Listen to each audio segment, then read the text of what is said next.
सुरक्षा के लिए 24 घंटा तैनात है हमारे सोल्जर्स।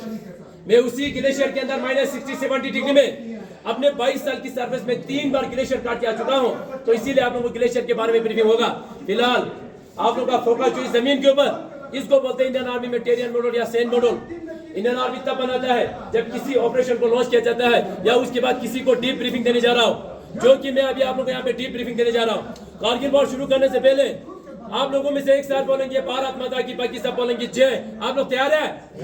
शुरू कीजिए भारत माता को जोर से। भारत माता की जय। वेरी गुड है, पीछे से कौन बोल रहा है? वेरी गुड, उसको आएगी। थैंक यू सर, आप लोगों का जोश बहुत ऊंचा था। आप लोग यहाँ पे 100 लोग हैं, इतने सारे लोग मिलकर जो भारत माता का आवाज निकाला अभी वो आवाज में यहाँ पे अकेला निकालता हूँ। इस आवाज से यहाँ पे 2 कबूतर सो रहे, नींद से नहीं जगा। भारत माता की जगह सब वर्ड से जेब में हाथ डाल के नहीं बोला जाता है, हाथों को फोल्ड करके नहीं बोला जाता है। भारत माता को हमेशा सम्मान करते हैं, हाथों को रेस करते हैं, ऊंची आवाज में 3 बार बोला जाता है, क्योंकि भारत माता से उस जवान को युद्ध के दौरान जोश मिलता है, एनर्जी मिलता है, ताकत मिलता है। वॉर शुरू होने से पहले, वॉर खत्म होने के बाद भारत माता की जय पुकारता है। जब तक आप लोग का भारत माता ही ठीक नहीं होगा, 5:30 बजे तक इसी तरह खड़ा रहेगा।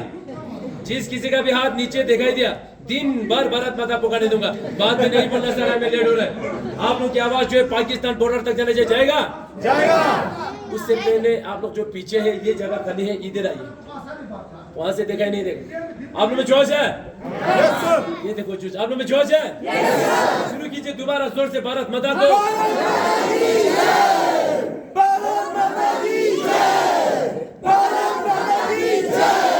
थैंक यू सर, जय हिंद। भारत माता की जय। हमेशा इस तरह जोश के साथ, सम्मान के साथ बोला जाता है। अभी आप लोगों में यहाँ पे कारगिल वॉर के बारे में ब्रीफिंग करने जा रहा हूं, आप लोग ध्यान से सुन लेना।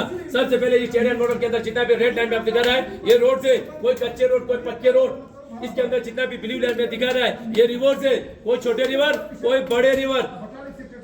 चाइनीज से 2 बड़े रिवर इंडिया के आ रहा है, एक है इंडस रिवर और दूसरा है शिंगू रिवर। उसके बाद पाकिस्तान से इंडिया के रिवर आ रहा है, जिसका नाम है शिगारा रिवर, आपके सामने ठीक। उसके बाद इस मॉडल के अंदर कुछ रेड लेटर में कुछ गांवों का नाम लिखा हुआ रेड लेटर में, जैसे कि गुलतारी, गोन, मटियाल, बिजोतेन, मरोल। ये पीओके का कुछ गांव है जो कि अभी भी इसके अंदर मौजूद है। पीओके क्या होता है? पाकिस्तान ऑक्युपाइड, जो कि पाकिस्तान वाले बोलते हैं आजाद कश्मीर। उसके बाद जितना भी एरो हेड मेरे और इंडिकेट कर रहा है, ये एलओसी है। एलओसी क्या होता है? मुझे आवाज नहीं आ रहा है। लाइन ऑफ कंट्रोल ध्यान से सुन लेना। ये कारगिल वॉर कैसे हुआ, क्यों हुआ? कारगिल वॉर नहीं होना था, कारगिल वॉर धोखे से हुआ। पाकिस्तान ने हमारे साथ बहुत धोखा किया था, इसलिए जो कारगिल वॉर 1999 में पाकिस्तान के साथ वॉर हुआ। 1999 से पहले इंडियन आर्मी और पाकिस्तान के बीच में एक एग्रीमेंट के ऊपर साइन किया गया था कि विंटर्स की टाइम पे दोनों मुल्क उस हाइट के ऊपर नहीं बैठेंगे जहां पे ज्यादा बर्फ होता है। ना तो इंडियन आर्मी, ना तो पाकिस्तान के रेंजर्स, उनको रेंजर्स बुलाया जाता है। क्या बुलाया जाता है? इंडियन आर्मी एग्रीमेंट के हिसाब से नीचे डाउन हुआ, मगर पाकिस्तान ने ऐसा नहीं किया। पाकिस्तान धीरे धीरे अंदर आना शुरू हो गया और हमारा कुछ पोस्ट धोखे से चोरी छुपाते के भाई किया। वो कौन सा पोस्ट आप लोग मॉडल के अंदर देख लेना। सबसे पहले द्रास के अंदर तोलोलिंग 0.5140, टाइगर हिल 0.4875, उसके बाद कारगिल के अंदर 0.5608, कक्सार एंड मजदार, लास्ट में आता है बटाली के अंदर जुबार हाइट, मुंटू डालू, खलुवार पोस्ट इन यंदुर। ये पूरे का पूरा जमीन आप लोग को यहाँ पे देखने में छोटा दिखाई देगा, मगर द्रास से लेके बटाली तक अबाउट 134 किलोमीटर जमीन उन्होंने धोखे से चोरी छुपाते ऑक्यूपाई किया था। उस दौरान इंडियन आर्मी एग्रीमेंट के हिसाब से नीचे डाउन हुए थे। पाकिस्तान ने जितना भी जगह, जमीन, पोस्ट ऑक्यूपाई कर लिया। अब थी इंडियन आर्मी की बारी, उसको कैसे रिकैप्चर करना है। ध्यान से सुन लेना। बटाली के अंदर इंडियन आर्मी को कैसे पता चला कि हमारा पोस्ट ऑक्यूपाई हो चुका है। बटाली के अंदर एक पोस्ट है जिसका नाम है मुंटू डालू। क्या लिखा हुआ है? आवाज नहीं आ रहा है। मुंटू डालू 5068 के ऊपर एक चढ़वा था, भेड़ बकरी चराने वाला लद्दाखी सिविलियन, जिसका नाम था टाशी नमग्याल। क्या था? ये जो टाशी नमग्याल मुंटू डालो इलाके के अंदर हर हमेशा भेड़ बकरी ऊपर नीचे करते रहते थे। एक दिन मुंटू डालो इलाके के अंदर उसने वहां पे कुछ हरकत को देखा, वहां पे कुछ लोग हरकत कर रहे थे। पहले उसने देखा कि ये इंडियन आर्मी है कि पाकिस्तान आर्मी है। वहां पे उसने देखा लंबे चौड़े पठानी सूट में 8 से 10 लोग पत्थर से बंकर बना रहा था। उनको कंफर्म हुआ कि ये इंडियन आर्मी नहीं है, पाकिस्तान आर्मी है। इसीलिए फटाफट बटालिक बेस में आके इंडियन आर्मी को इंफॉर्मेशन दिया जाता है, सर मुंटू डालो इलाके के अंदर कुछ हरकत हो रहा है, आप लोग देख लेना बोल के इंडियन आर्मी फटाफट एक्टिवेट हो जाता है और वहां पे पेट्रोलिंग तैयार किया जाता है। उस पेट्रोलिंग कमांडर का नाम था कैप्टन सौरभ कालिया। क्या था? मैंने बोला कैप्टन सौरभ कालिया। क्या था? कैप्टन सौरभ काली के साथ 10 जवान इंडियन आर्मी द्वारा सबसे पहले यहां से पेट्रोलिंग के लिए भेजा गया। भेजा तो जाता है 10 जवान, वहां से एक भी जवान वापस नहीं आया। पूरे का पूरा जवान वहां पे शहीद हो गया। इसीलिए फटाफट इंडियन एयरफोर्स द्वारा वहां पे एक ऑपरेशन लॉन्च किया जाता है। उस ऑपरेशन का नाम था ऑपरेशन सफेद सागर। ऑपरेशन सफेद सागर इसलिए नाम दिया गया क्योंकि ज्यादा हाइट होने की वजह से इंडियन आर्मी और इंडियन एयरफोर्स दोनों मिलकर उस ऑपरेशन को सक्सेसफुल बनाया। ऑपरेशन तो सक्सेसफुल हो गया, मगर खालूबार 4812 की बार हमारी 111 गोरखा राइफल का कैप्टन मनोज कुमार पांडे बहादुरी के साथ, ईमानदारी के साथ लड़ते लड़ते वहां पे वो शहीद हो गया। उनकी वीरता को देख के, उनकी बहादुरी को देख के भारत सरकार द्वारा उनको सबसे पहले परम वीर चक्र से सम्मानित किया गया। नेक्स्ट आता है द्रास के अंदर तोलोलिंग। क्या लिखा हुआ है? ये जो तोलोलिंग मेन था हमारे लिए बहुत ही जरूरी था। क्यों जरूरी था तोलोलिंग हमारे लिए? क्योंकि श्रीनगर से आते समय ये जो रेड लाइन आ रहा है, द्रास होते हुए कारगिल, कारगिल से होते हुए लेह लद्दाख तक, ये हमारा NH1 है, नेशनल हाईवे, तोलोलिंग के नीचे से आ रहा है। इसीलिए पाकिस्तान की निगरानी में था। अगर आज हम सबसे पहले तोलोलिंग को रिकैप्चर नहीं करते तो आज यहाँ पे कौन होते?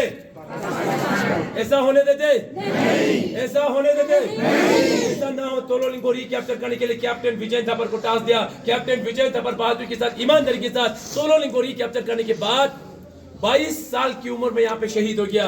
जिसका द लास्ट पोस्ट आप लोग यहाँ पे जरूर पढ़िए। द लास्ट पोस्ट करके आप लोगों को प्राउड फील होगा, फख्र महसूस होगा। शहीद होने से 2 दिन पहले अपने पिताजी के नाम खत लिख के वो शहीद हुए। बाद में आप लोग अच्छे से पढ़ सकते हैं। उसके बाद पॉइंट 5143 को रिकैप्चर करने के लिए कैप्टन विक्रम बत्रा को टास्क दिया। आप सभी को मालूम होगा कैप्टन विक्रम बत्रा का दूसरा नाम भी है शेरशाह। के लिए आवाज बहुत कम होता है। कैप्टन विक्रम बत्रा का दूसरा नाम शेरशाह को टास्क दिया था 5143 को रिकैप्चर करने के लिए, और उसने किया भी बहादुरी के साथ। 5143 को रिकैप्चर करने के बाद दोबारा आगे एडवांस करते समय 2 गोली लगने के कारण कैप्टन विक्रम बत्रा वहां पे घायल हुआ। घायल होते ही अपने सीनियर ऑफिसर को यहां से 4 बार टाइप मैसेज भी पास किया जाता है। वो मैसेज क्या था?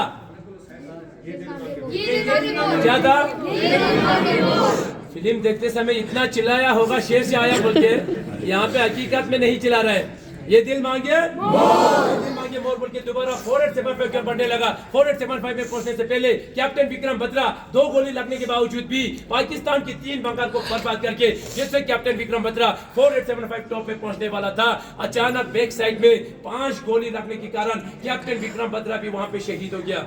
उनकी वीरता को देख के उनको भी परम वीर चक्र से सम्मानित किया गया। बाकी उसके साथ जितना भी सेना थे, राइफलमैन संजय कुमार के साथ पूरा सेना मिलके 4875 को बहादुरी के साथ कैप्चर किया और वहां पे अपना तिरंगा लहराया। भारत माता की जय पुकार के संजय कुमार यहां से जीवित वापस आए थे। अभी भी संजय कुमार जीवित है।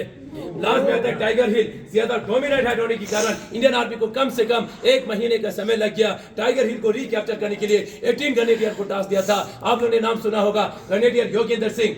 ग्रेनेडियर योगेंद्र सिंह के साथ जितना भी सेना थे, टाइगर हिल को 1 महीने के अंदर पूरे का पूरा रिकैप्चर तो कर लिया, मगर योगेंद्र सिंह को टाइगर हिल के ऊपर पहुंचते पहुंचते कम से कम 17 गोली लगा उसको वहां पे। 17 गोली लगने के बावजूद भी किसी भी तरह रिंगते रिंगते जाके अपना तिरंगा वहां पे लहराया। भारत माता की जय पुकार के योगेंद्र सिंह 17 गोली लगने के बाद वहां से जीवित वापस आए थे। अभी भी जीवित है।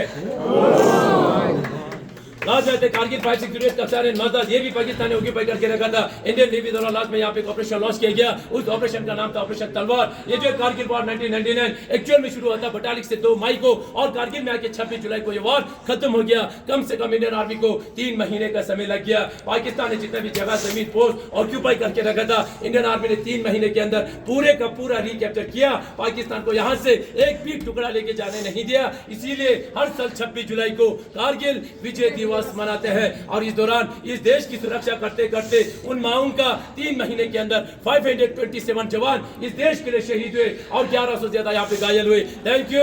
जय हिंद। आप सभी को मैंने यहाँ पे कारगिल वॉर का ब्रीफिंग किया। आप लोग अच्छे से समझ में आया? मैंने आप लोग यहाँ पे कारगिल वॉर 3 मिनट के अंदर ब्रीफिंग किया, जो कि बहुत ही कम होता है। 3 महीने को 3 मिनट के अंदर बोलना बहुत कम होता है। मैं आप लोग को फोर्स नहीं कर रहा हूँ, मैं आप लोग को जबरदस्ती नहीं कर रहा हूँ कि भारत माता को जोर से बोलिए, भारत माता को ऊंची आवाज में बोलिए। मैं आप सभी से विनती विनती करता हूँ, इस भारत माता को हमेशा ऊंचा रखिए, क्योंकि मैं युद्ध देख के आया हूँ। मेरे जवान वहां पे शहीद होने से पहले भारत माता की जय पुकार के शहीद होता है। हम लोग उनको यहाँ पे सम्मान करने के लिए भारत माता की जय पुकारता है। हमेशा उन जवानों को सम्मान कीजिए, उनको रेस्पेक्ट कीजिए। अगर हम लोग उनको सम्मान नहीं करेगा तो यहाँ पे कोई सम्मान करने वाला नहीं आता है। आप लोगों ने सुना होगा, पाकिस्तान खुद की सैनिक को आइडेंटिफाई तक नहीं करता है, तो वो लोग हमारे जवानों को कभी भी सम्मान नहीं करेगा। आप लोग बाहर जाके देखिए, इतना बड़ा वॉर मेमोरियल बना हुआ है। उस वॉर मेमोरियल के वॉल में 1897 शहीदों का नाम लिखा हुआ है। डेली उनकी आत्मा को शांति मिले, सभी जाके प्रे करता है, वेपन के साथ सलामी दिया जाता है, रीत चढ़ाता है, दिया जला के रखा हुआ है। यहाँ पे हम लोग भारत माता के साथ उनको सलाम करता है। अगर हम लोग इनको याद नहीं करेगा तो आप लोग यहाँ पे सुन लेना, कैप्टन सौरभ अली के साथ 10 जवान इंडियन आर्मी द्वारा सबसे पहले पेट्रोलिंग के लिए भेजा गया था। एक भी जवान वहां से वापस नहीं आया। कहां गया वो 10 का 10 जवान? पाकिस्तान ने वहां से जिंदा बंदी बना के ले लिया और उन जवानों के साथ वो वाला हरकत किया जो हम कभी सोच भी नहीं सकते हैं। 9 जवानों को 3 दिन के अंदर गोली मार के शहीद किया। 10वां जो था हमारा कैप्टन सौरभ कालिया था। कैप्टन सौरभ कालिया को पाकिस्तान वालों ने 22 दिन जिंदा रखा, 22 दिन टॉर्चर किया। टॉर्चर करते समय सबसे पहले उसका दोनों आंखें निकाल दिया। वहां पे 10 दिन के अंदर उसका 10 नाखून निकाल दिया। उसकी कान में यहाँ से यहाँ पूरा रोड लाल करके बॉडी को 8 पीसेस बना के यहाँ पे भेजा जाता है। आज आप लोग उन शहीदों को सलाम करने के लिए आया हुआ है, जिन लोगों की वजह से आज हम लोग चैन की नींद सो पा रहे हैं, जिन लोगों की वजह से आज हम लोग हर एक जगह में जा सकते हैं। अभी अभी आप लोगों ने नाम सुना, कैप्टन विजयन थापर 22 साल की उम्र में शहीद हुआ था। कितना उम्र होता है 22 साल, इतना ही छोटा। फर्स्ट पोस्टिंग कारगिल के अंदर युद्ध लड़ने के लिए उस बंदे को पता चला मैं इसी युद्ध के दौरान शहीद हो जाऊंगा, इसीलिए उसने अपने पापा के नाम 3 दिन पहले एक इमोशनल लेटर छोड़ के गया था। वो लेटर अभी भी हमारे पास है, बट वो जवान हमारे बीच में नहीं है। एक जवान शहीद होने से पहले क्या लिख के गया, आप लोग अच्छे से सुन लेना। डियरेस्ट पापा ममा बड़ी grammy, by the time you get this letter I will be observing you all from the sky enjoying the hospitality of apsaras. I have no regrets. In fact, even if I become a human again, I will join the army and fight for my nation. If you can, please come and see where the Indian Army fight for you tomorrow. As far as this unit is concerned, the new chop should be taught about this sacrifice. I hope my photo will be kept in the Alpha Kamni Mandir with Karni Mata के साथ उसका photo लगाने के लिए बता रहा है। Whatever organ can be should be taken done. उसका जितना भी organ जो था उसने पहले ही पूरा डोनेट कर दिया। Contribute some money to orphanage and keep on giving 50 rupees to Roxana per month and meet Yogi Baba. Papa, you should feel proud. Mama, so should you meet. उनकी एक गर्लफ्रेंड थी, उससे वो बहुत प्यार करते थे। आई लव हर बोल के उस लेटर के अंदर लिखा हुआ है। उसका नाम वहां से हटाया गया है। मम्मी को बता रहा है अब आखिरी बार जाके उनसे जरूर मिलना बोल के। लास्ट में उसने एक अच्छा सेंटेंस लिखा हुआ है, forgive me for everything wrong I did. अब वो 22 साल की उम्र में क्या गलती कर सकता है? 22 साल की उम्र में उसका जीवन स्टार्ट था, 22 साल की उम्र में इस देश के लिए शहीद हुए। आज आप लोग उन शहीदों को सलाम करने के लिए आया हुआ है। आज आप लोग उन शहीदों को सम्मान करने के लिए आया है। कहीं भी जाता है उनको रेस्पेक्ट कीजिए, कहीं भी जाता है उनको सम्मान कीजिए। कभी भी उनको पैसों से नहीं तोलना, हमेशा उनके काम को देख के जजेस कीजिए। पैसा आएगा चला जाएगा, बट वो जवान चला गया, वो जिंदगी भर के लिए वापस नहीं आएगा। वही जवान कल हमारे घरों से होगा, हमारा बेटा हो सकता है, हमारा भाई हो सकता है, हमारा रिश्तेदार हो सकता है। हम कदा ये नहीं बोलता कि वो मुंबई से शहीद हुआ, दिल्ली से शहीद हुआ, लद्दाख से शहीद हुआ। हमेशा एक ही वर्ड यूज करता है कि मेरा अपना भाई इस युद्ध के दौरान शहीद हुआ। क्यों बोलते हैं मेरा अपना भाई? क्योंकि युद्ध के दौरान मेरा अपना पापा मेरे साथ में नहीं होगा, मेरा अपना सगा भाई भी मेरे साथ नहीं होगा। अगर मेरे साथ कोई होता है तो यही लोग होते मुझे कांधा देने के लिए। इस चीज को कभी भी इग्नोर नहीं करना। जब वो लोग शहीद होने से पहले भारत माता की जय पुकार सकता है तो हम लोग उनको हमेशा भारत माता के साथ हम सलाम करेंगे कि भारत माता की जय, भारत माता की जय, भारत माता की जय, वंदे वंदे वंदे। Thank you sir. आज के दिन आप सभी लोग हमारे सॉल्व में आने के बाद हमारे वीर शहीदों को याद किया, इनको सम्मान दिया, इनको रेस्पेक्ट किया, उसके लिए मैं आप सभी को दिल से मैं धन्यवाद बोलता हूँ। यहाँ तक मेरा कारगिल का ब्रीफिंग समाप्त हो जाता है। Thank you. जय हिंद। चलिए आप आगे चलिए।